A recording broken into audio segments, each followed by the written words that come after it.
मोहसिन, सियार आवाज आ रही है?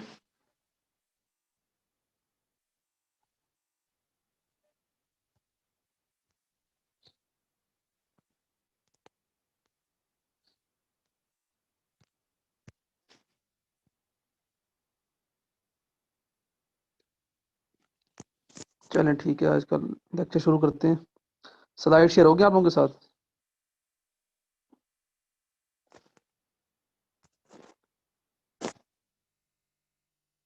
चलें ठीक हो गया। आज का जो हमारा टॉपिक है वो है एरिथ्रोसाइट सेडिमेंटेशन रेट। इसमें हम एरिथ्रोसाइट्स, आपको पता है आरबीसी को कहते हैं। इसमें हमने देखना है कि जो आरबीसी की जो सेटल डाउन है, हमने उसको देखना है कि वो किस रेट से सेटल डाउन होते हैं। ठीक हो गया। It was first demonstrated by Edmund Bernacki in 1897। इस साइंटिस्ट था, इसने सबसे पहले इसको 1897 के अंदर डिमॉन्स्ट्रेट किया था। ठीक हो गया। ESR erythrocyte sedimentation rate is the rate at which the erythrocyte settle down. ये एक रेट है हमारे पास, एक स्पीड है जिसके थ्रू एरिथ्रोसाइट सेटल डाउन होते हैं। वो ट्यूब के अंदर हम उसको अलाउ करते हैं, 1 आवर टाइम देते हैं, फिर वो नीचे सेटल डाउन होते हैं। वो हम देखते हैं कि ये हमारे पास कितने टाइम में सेटल डाउन हो रहे हैं। कुछ हमारे पास नॉर्मल वैल्यूज हैं, उससे ज़्यादा जल्दी हो जाएंगे सेटल डाउन, तो वो हमें कुछ चीज़ बता रही होती है। अगर वो देर से होंगे तो वो हमें बता रही होगी। तो जो ESR है ना, स्पेसिफिकली ये हमारे पास कोई मतलब स्पेसिफिक स्क्रीनिंग टेस्ट नहीं है, ये एक नॉन स्पेसिफिक स्क्रीनिंग टेस्ट है जो हमें इनडायरेक्टली बताता है कि बॉडी के अंदर कुछ ना कुछ रॉन्ग हो रहा है, कोई ना कोई अंदर इन्फ्लेमेशन हो रही है, कोई ना कोई डिजीज डेवलप हो रही है। हमें इनडायरेक्टली ये बताता है कि बॉडी के अंदर कोई ना कोई इन्फ्लेमेशन है। ये कभी भी नहीं बताता कि डिजीज कौन सी है। इससे हमें ये पता चलता है कि बॉडी के अंदर कोई ना कोई गलत चीज हो रही है, कोई ना कोई इन्फॉर्मेशन हो रही है अंदर, या कोई ना कोई डिजीज है बॉडी के अंदर। ठीक हो गया। The ESR is a simple non specific screening test that indirectly measures the presence of information in the body. ठीक हो गया। उसके बाद सिंपली अगर हम ये एक मैं आपको बताऊं तो हमारे पास जो रेड ब्लड सेल्स हैं, आरबीसीज हैं, आरबीसीज की सरफेस के ऊपर नेगेटिव चार्ज होता है और नॉर्मली ये सेटल डाउन बहुत देर से होते हैं। और इनकी नॉर्मल वैल्यूज हैं, ह्यूमंस की भी हैं। ठीक हो गया। जैसे अगर हम मेल की बात करें तो 1 से 15 मिलीमीटर पर आवर उसकी मतलब सेटल डाउन होते हैं। अगर हम फीमेल्स की बात करें तो वो 1 से 20 मिलीमीटर पर आवर, और इस तरह एनिमल्स के भी डिफरेंट हैं। और नॉर्मली आरबीसी के ऊपर नेगेटिव चार्ज है और वो मतलब एक दूसरे को रिपेल करते हैं, और वो बड़े ही स्लो तरीके से वो क्या होते हैं, वो नहीं सेटल डाउन होते हैं। ठीक हो गया। लेकिन जब बॉडी के अंदर कोई अबनॉर्मल कंडीशन चल रही है, बॉडी के अंदर कोई इन्फॉर्मेशन हो रही है, कोई डिजीज है, तो तब क्या होता है, तब ये है कि जो हमारे पास जो इसको प्रमोट करता है, वो प्रमोट वाली चीज क्या है, वो है फैब्रिनोजिन। जो प्लाज्मा फैब्रिनोजिन है, फैब्रिनोजिन क्या करता है, फैब्रिनोजिन एक्ट एज ग्लू, ये ग्लू की तरह काम करता है। ये क्या करता है, ये एक तो जो आरबीसी की सरफेस के ऊपर नेगेटिव चार्ज है उसको ये न्यूट्रलाइज करता है। सेकंड, ये आरबीसी की सरफेस के ऊपर एक ग्लू की तरह का काम करता है, जिसकी वजह से ये एक दूसरे के साथ अटैच होते हैं। ठीक हो गया। इस तरह ये आपस में अटैच होना शुरू हो जाते हैं। अगर बॉडी के अंदर कोई इन्फ्लेमेशन है, कोई डिजीज है, तो फाइब्रिनोजन का लेवल ब्लड में ज्यादा होगा, प्लाज्मा के अंदर, जिसकी वजह से आरबीसी का जो सेडिमेंटेशन रेट है, ESR है, वो तेज ज्यादा हो जाएगा। ठीक हो गया। तो इसमें रोल है जो हमें इनडायरेक्टली ये बताता है कि बॉडी के अंदर कोई इन्फॉर्मेशन है, कोई डिजीज है, क्योंकि फाइब्रिनोजन का लेवल ज्यादा है, और फाइब्रिनोजन का लेवल अगर ज्यादा है तो वो इस चीज को प्रमोट करेगा। जैसे लिखा हुआ है कि in some diseases red blood cells settle down more rapidly usually because of increase in plasma fibrinogen. ठीक हो गया। Immunoglobulin and other protein change in red blood cell shape और नंबर में आल्सो अफेक्ट ESR। उसकी shape जो होती है और नंबर, वो भी इसको अफेक्ट करता है। अगर वो ज्यादा नंबर होगा उनका, तो उनके अंदर नेगेटिव चार्ज, जैसे वो आगे मैं बताता हूँ, पॉलीसाइथीमिया के बारे में बताऊंगा, एनीमिया के बारे में बताऊंगा। लेकिन नॉर्मल जो इस चीज को प्रमोट करिए वो क्या है, प्लाज्मा फाइब्रिनोजन। और प्लाज्मा फाइब्रिनोजन कब होगी प्लाज्मा के अंदर, ब्लड के अंदर, जब बॉडी के अंदर कोई डिजीज है, ठीक हो गया, या अंदर कोई इन्फॉर्मेशन हो रही है, तो तब इसका क्या है, ESR बढ़ जाएगा। अब इसका प्रिंसिपल देख लेते हैं। प्रिंसिपल क्या है? प्रिंसिपल ये है कि when anti coagulated blood is allowed to stand in narrow vertical glass tube, हम एंटी कोगुलेटेड ब्लड लेंगे जिसके अंदर एंटीकोगुलेंट डाला होगा, उसको हम वर्टिकल ट्यूब के अंदर उसको रखेंगे। ठीक हो गया। और उसको हम मतलब एक एक आवर इसके लिए स्पेसिफिक है, स्टैंडर्ड है, हम उसको डिस्टर्ब नहीं करेंगे। Under the influence of gravity the RBC sediment because their density is greater than that of plasma. जाहिर बात है, जब उसको हम इस ट्यूब के अंदर रखेंगे ब्लड को, तो आरबीसी की डेंसिटी ज्यादा, तो वो नीचे सेटल डाउन होंगे। 1 घंटे के अंदर हम देखेंगे कि वो हमारे पास ग्रेजुएशन होती है, हम देख लेते हैं कि कितने मिलीमीटर वो क्या होगा, 1 आवर के अंदर कितने मिलीमीटर वो नीचे उनकी लेयर बन गई है, सेडिमेंट हो गए। ठीक हो गया। तो अगर वो कोई डिजीज होगी तो डिजीज जब बॉडी के अंदर है, कोई इन्फ्लेमेशन है, तो फाइब्रिनोजन का लेवल ज्यादा होगा। जब फाइब्रिनोजन का लेवल ज्यादा होगा तो वो ईएसआर हमारे पास वैल्यू ज्यादा आ जाएगी। अगर वो ये है कि वैल्यू नहीं है, कोई डिजीज नहीं है, तो इन्फ्लेमेशन बॉडी में नहीं है, तो वो हमारे पास वैल्यू नॉर्मल आएगी। तो वो कह रहा है कि when there is an alteration in the distribution of charge on the surface of the RBC which normally keep them separate from each other, जाहिर बात है वो नॉर्मली के अंदर नेगेटिव चार्ज का, जिसकी वजह से दोनों ये सारे सेल्स आपस में सेपरेट होते हैं, resulting in they are coming together to form large. अच्छा, अब इसमें होता क्या है, ये मैं आगे आपको बताता हूँ ये रोलेक्स क्या चीज़ है। तो सिंपली क्या चीज़ है कि हमने ब्लड लेना है ट्यूब के अंदर, उसको अनडिस्टर्ब रखना है 1 आवर के लिए, वो नीचे सेटल डाउन होंगे, उसको हम मेजर करेंगे। अब नॉर्मली मैंने बताया कि आरबीसी की सरफेस के ऊपर नेगेटिव चार्ज होता है, तो लेकिन जब फाइब्रिनोजन का लेवल बढ़ेगा तो फाइब्रिनोजन उस नेगेटिव चार्ज को न्यूट्रलाइज करेगा और वो आरबीसी की सरफेस पे लगेगा, जिसकी वजह से वो क्या करेगा, वो उसको एक्ट एज ग्लू करेगा, वो उसको चिपकाएगा आपस में चिपक के इस तरह का एक वो बनाएंगे, इस तरह का एक पाइलअप बनाएंगे, इस तरह आरबीसी इकट्ठे हो जाएंगे। इस तरह जो आरबीसी का अरेंजमेंट है उसे क्या कहते हैं, rouleaux formation, resulting in their coming together to form a large aggregates known as rouleaux formation, वो रोलेक्स बनेगा। अब मैकेनिज्म जो है, ठीक हो गया, आरबीसी की सेडिमेंटेशन में उसमें 3 स्टेजेस हैं। सबसे पहले क्या होता है, पहली स्टेज इसकी है stage of aggregation. In this stage in this initial stage in which piling up of the RBC, इस तरह वो पाइल अप होंगे, ठीक हो गया, takes place the phenomenon known as rouleaux formation, it occurs in first 10 to 15 minutes, यानी कि 1 our जो हम इसको सेटल डाउन के लिए देंगे, उसमें जो पहले 10 से 15 मिनट हैं, उसमें क्या हो गया, आरबीसी इस तरह क्या होंगे, वो इस तरह पाइल अप होंगे, इकट्ठे होंगे, जिसे कहते हैं रोलेक्स फॉर्मेशन। तो पहले 10 से 15 मिनट में रोलेक्स फॉर्मेशन होगी, जिसे कहते हैं stage of aggregation. Second stage क्या है, stage of sedimentation. In this stage of actual falling of RBC, in which sedimentation occur at constant rate, this occur in 30 to 40 minutes out of 1 hour, depending upon the length of the tube used. तो क्या होगा, जब वो इस तरह Rolex Rolex बन गया, वो नीचे सेडिमेंट होना शुरू होंगे, जब नीचे अब वो फॉल होना ट्यूब के अंदर नीचे आना शुरू होंगे। अच्छा, तीसरी स्टेज क्या है, stage of packing, this is a final stage and is also known as stationary phase. In this there is a slow rate of falling during which packing of sediments are in column occur due to overcrowding. It occur in 5 and 10 minutes of the in hour. जो last 10 minutes हैं उसमें क्या होगा, वो आपस में नीचे बैठ के पाइल पैकिंग उनकी हो रही होगी आरबीसी की। 3 स्टेज है इसकी। अब हमारे पास जो हमने ईएसआर डिटरमाइन करना है, इसकी डिटर्मिनेशन के 2 मेथड है हमारे पास। एक हमारे पास है वेस्टर्न ग्रीन मेथड और दूसरा हमारे पास है विंट्रो मेथड। इसमें हम अगर वेस्टर्न ग्रीन मेथड की बात करें तो हम क्या करेंगे, इसके अंदर हम ब्लड ये ट्यूब के अगर करेक्टरिस्टिक्स पहले देख लें, इसमें क्या ये ट्यूब जो हमारे पास है, इसको हम वेस्टर्न ग्रीन ट्यूब को हम ईएसआर को डिटरमाइन करने के लिए यूज करते हैं। ये ट्यूब जो है ये 300 मिलीमीटर या 30 सेंटीमीटर लॉन्ग है और इसका जो डायमीटर है वो 2.5 मिलीमीटर है, ठीक हो गया, और ये दोनों साइड से ओपन है, ठीक हो गया। उसके बाद इसके ऊपर जो है वो 0 से 200 millimetre from up to downward इसके ऊपर ग्रेजुएशन है, और इसके अंदर 2 ml हम ब्लड डालते हैं, ठीक हो गया। अब हमने करना क्या है, हमने ये हमारे पास इस तरह की ट्यूब है, दोनों साइड से ये ओपन है। हम लोगों ने क्या करना है, हम लोगों ने इसके अंदर 2 ml ब्लड डालना है, और उस 2 ml जो ब्लड डालना है उसके अंदर जो हमने एंटीकोगुलेंट डालना है वो हमने डालना है सोडियम सिट्रेट, जो कि सोडियम सिट्रेट का 3.8% सोल्यूशन होगा सोडियम सिट्रेट का। उसमें से हम सोडियम सिट्रेट जो कि 3.8% सोल्यूशन है, उसका हम लेंगे 0.4 ml, और जो ब्लड है वो हम लेंगे 1.6 ml।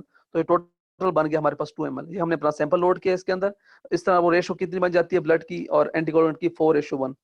फिर हम क्या करते हैं, वेस्टर्न की ट्यूब हम लेंगे, वेस्टर्न की स्टैंड लेते हैं जिसके अंदर हम इस ट्यूब को रखेंगे, ठीक हो गया। और एक हमारे पास रबर बल्ब होता है जो हम टॉप पे लगा लेते हैं, बल्ब जिसके वो सक्शन के तौर पर काम करता है, इसके जरिए हम ब्लड सैंपल को सक करते हैं और उसके ऊपर लगा रहता है ताकि वो नीचे फॉल ना करे, और सैंपल हमारा लोड हो जाता है, ठीक हो गया। फिर हम उसको स्टैंड में रख लेंगे, तो वो उसको एक आवर का टाइम देंगे। प्रोसीजर क्या है जी, mix the anticoagulated blood thoroughly, उसको थॉरोली मिक्स किया, ठीक हो गया।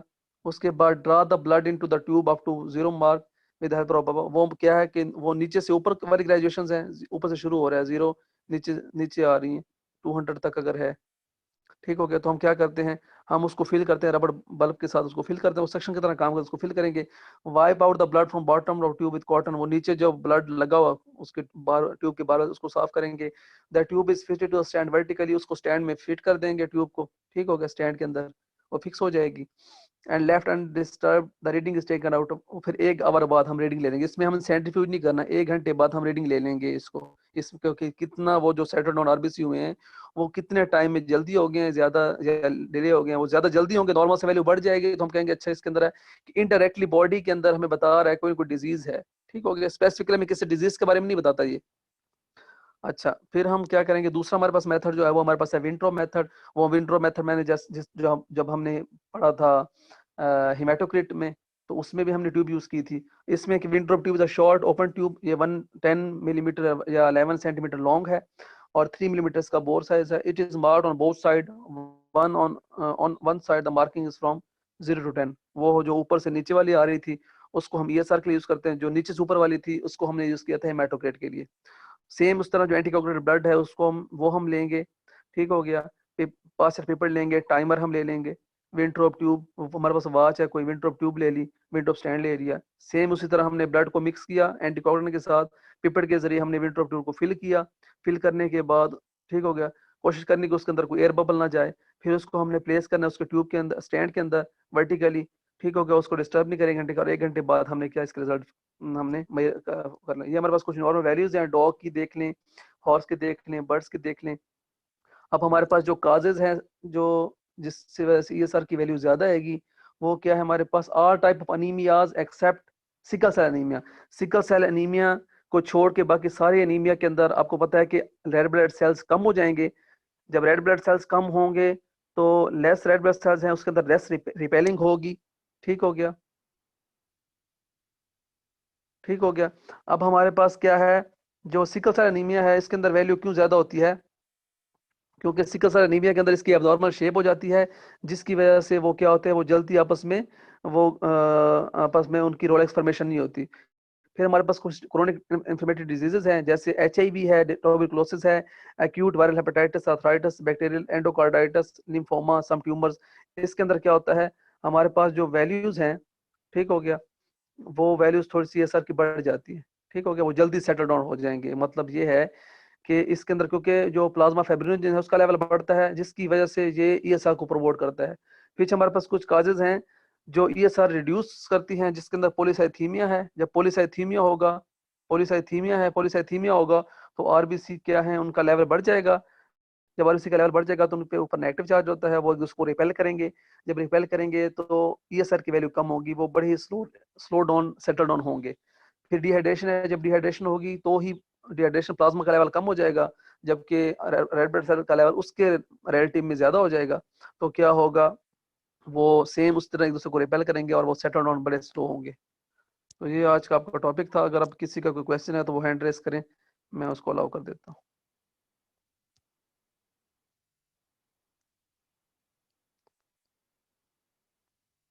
जी जी बिलाल।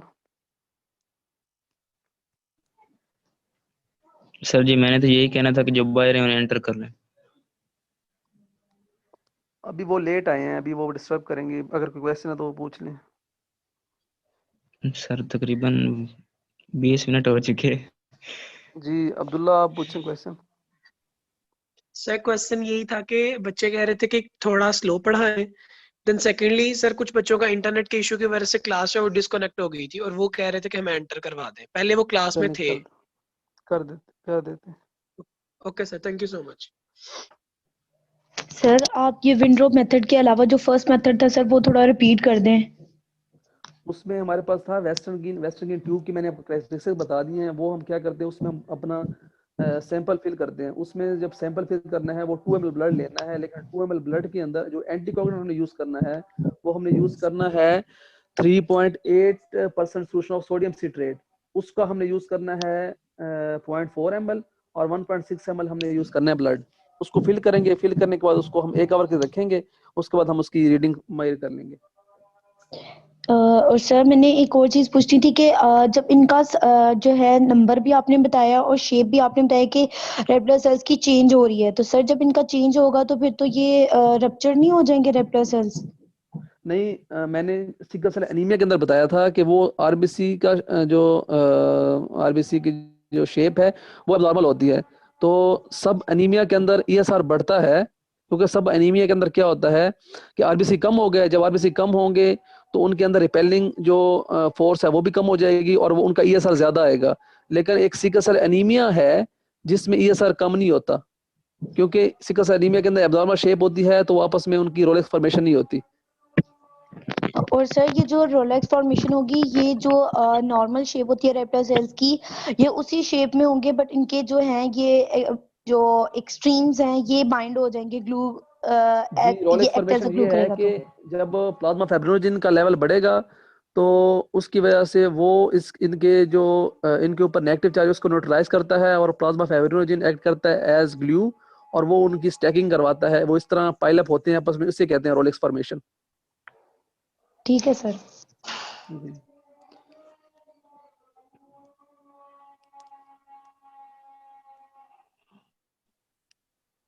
जी, रोल नंबर 20। जी सर, मैंने पूछना था कि अगर किसी बंदे को इन्फ्लेमेशन या फिर कोई डिजीज़ हो तो उसका ईएसआर हाई हो, तो जब तक वो डिजीज़ रहेगी तब तक हाई रहेगा? लाइक अगर वो जी जी, डिजीज़ जब तक जाए डिजीज ना और होगी, ये हमें इनडायरेक्टली यही बताता है कि जब ईएसआर का लेवल ज्यादा आ रहा है, ये हमें इनडायरेक्टली बता रहा है कि बॉडी के अंदर कोई ना कोई इन्फ्लेमेशन है या कोई ना कोई डिजीज है। तो ये हमें इनडायरेक्टली नॉन स्पेसिफिकली बता रहा है कि बॉडी के अंदर कोई ना कोई रॉन्ग हो रहा है, फिर उसके रिलेटेड डॉक्टर्स कोई और टेस्ट करवा लेते हैं। ये एक इंडिकेशन देता है हमें। तो सर ये हाई होता रहता है? अगर डिजीज़ बढ़ता रहे या फिर डिजीज़ खत्म ही ना हो, या फिर एक ही पॉइंट पे जी, रहता ज़ाहिर है? बात है, अगर बॉडी के अंदर कोई डिजीज है, ठीक हो गया, जैसे ट्यूबरकुलोसिस है, एचआईवी है, तो अगर यार अंदर कोई इन्फ्लेमेशन हो रही है तो उससे ये लेवल नॉर्मल से बढ़ जाएगा। लाइक सर मेरा भी ईसीआर हाई है, तो फिर लेकिन एक ही रेट पे जा रहा है, वो भी हाई नहीं हो रहा है, हाई लेकिन इतना नहीं हो रहा क्योंकि जो ह्यूमन इन्फ्लेमेशन फीमेल्स है। हैं उनकी जो वैल्यूज है वो नॉर्मल 20 मिलीमीटर पर आवर तक को होती है। अब देखने रेफरेंसेस या डिजीज कौन सी चल रही है, आपको तो मेरे ख्याल डिजीज भी है ना कोई। Yes sir. हाँ, तो उस इसीलिए आपकी वैल्यू बढ़ी हुई है।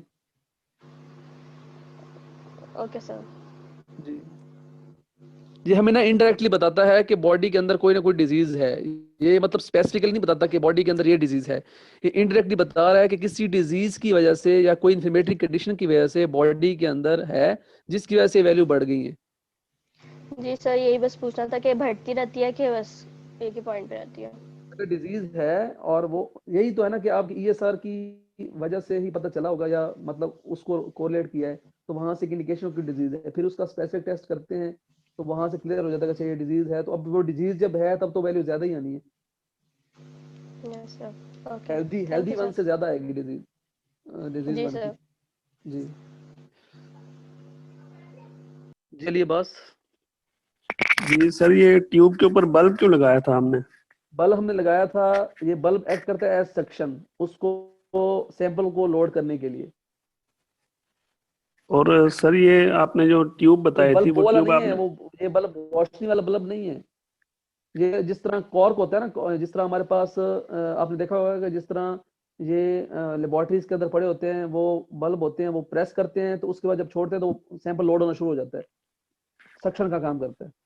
Okay sir. सर ये ट्यूब आपने बताई थी कि ये दोनों साइड से ओपन होगी, तो फिर इसको फिलिंग कैसे करेंगे?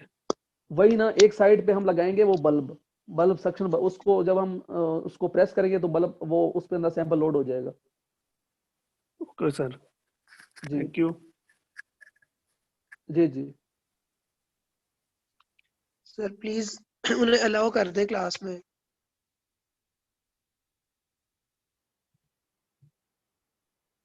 जी नबील। सर ये 3.8% सोल्यूशन ऑफ सोडियम स्ट्रेट, इसका क्या मतलब है? रिपीट कर दें। ये हमारे पास एंटी कोगुलेंट है सोडियम सिट्रेट, उसका 3.8 सोल्यूशन हमने बना लेना है, या हमें बाजार से मिल जाएगा, लेबोरेटरी के अंदर मौजूद होगा। उसका 3.8% का हम 0.4 ml लेते हैं एज एंटी कोगुलेंट, और 1.6 ml हम करते हैं ब्लड।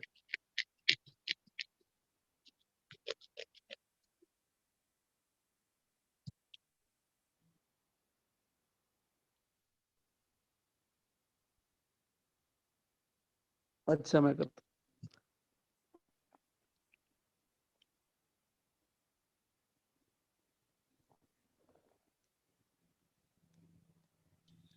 जी नबील, आपने क्वेश्चन पूछ नहीं लिया, समझ आ गया आपको? जी सर, ओके, थैंक जी शहरयार, अनम्यूट करें अपने आप को। सर ये रिड्यूस्ड ईएसआर में आपने पॉलीसाइथीमिया का क्या बताया, दोबारा रिपीट करिएगा। मैंने पॉलीसाइथीमिया का ये बताया, मतलब ईएसआर का मतलब है कि आरबीसी की सेटल डाउन, मतलब सेडिमेंटेशन। ईएसआर ज्यादा का मतलब है कि आरबीसी बहुत जल्दी जल्दी सेटल डाउन हो रहे हैं। लेकिन मैंने पॉलीसाइथीमिया में बताया कि रिड्यूस्ड ईएसआर कम है। तो जब पॉलीसाइथीमिया है मतलब है कि आरबीसी का लेवल बढ़ा हुआ है नॉर्मल से।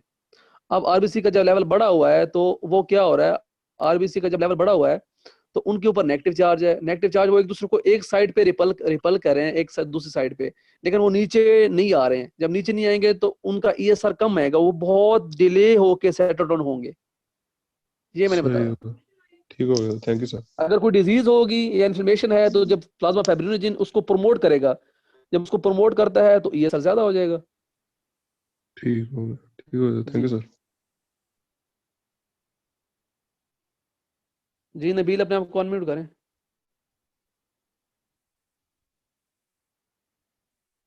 जी किसी और को कोई क्वेश्चन?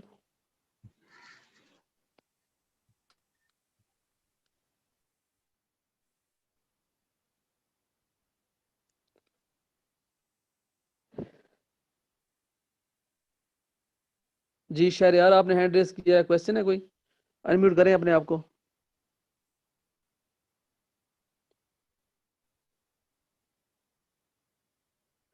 जी किसी का कोई क्वेश्चन है तो पूछ लें।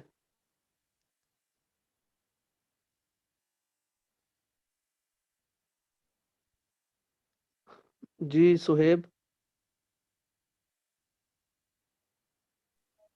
सर ये रोलेक्स से बात थोड़ा सा रिपीट करते हैं, उधर समझ नहीं आई, कब आपने से? जल्दी जल्दी पढ़ा। कहाँ से? रोलेक्स से बात, रोलेक्स से बात सर। मैंने ये बताया कि जो हमारे पास ये है ना, मैं आपको स्लाइड से दोबारा बता देता हूँ, एक मिनट।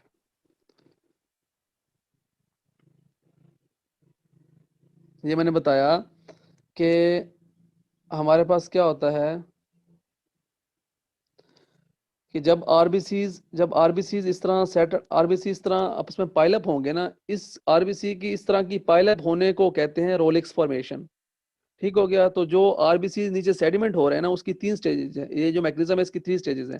पहली जो स्टेज है उसका नाम है स्टेज ऑफ एग्रीगेशन।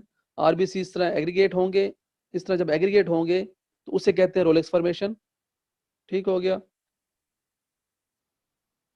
सेकंड हमारे पास क्या है, स्टेज ऑफ सेडिमेंटेशन। ठीक हो गया। और थर्ड हमारे पास है स्टेज ऑफ पैकिंग। तो पहले में एग्रीगेट होंगे, सेकंड में वो सेडिमेंट होंगे, और थर्ड में वापस में नीचे पैक होंगे। ये मैंने आपको बताया।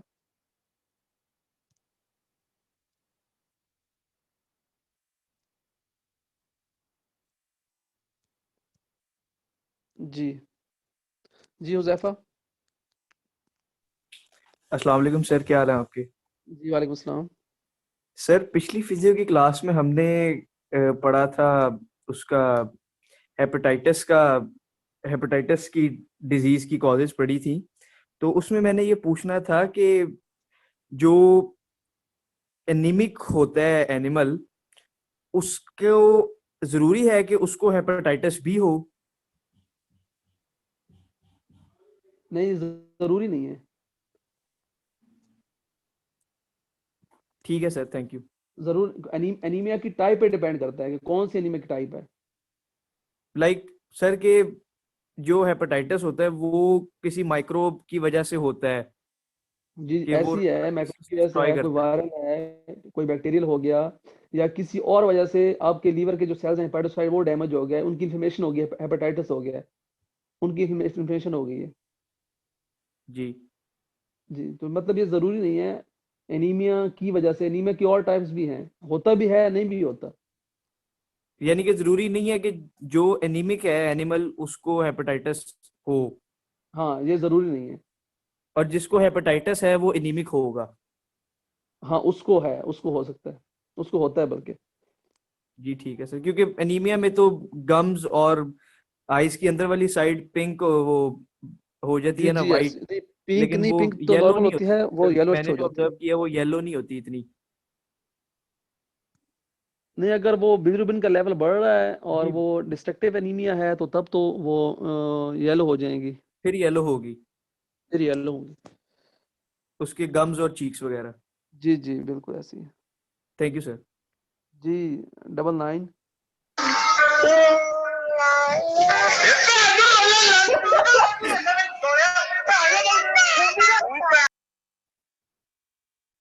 जी किसी का और कोई क्वेश्चन है?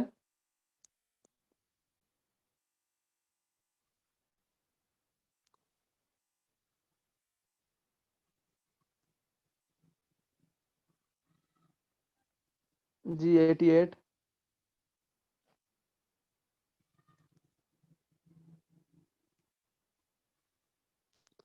किसी का क्वेश्चन है? मोहसिन आप बताएं, मोहसिन।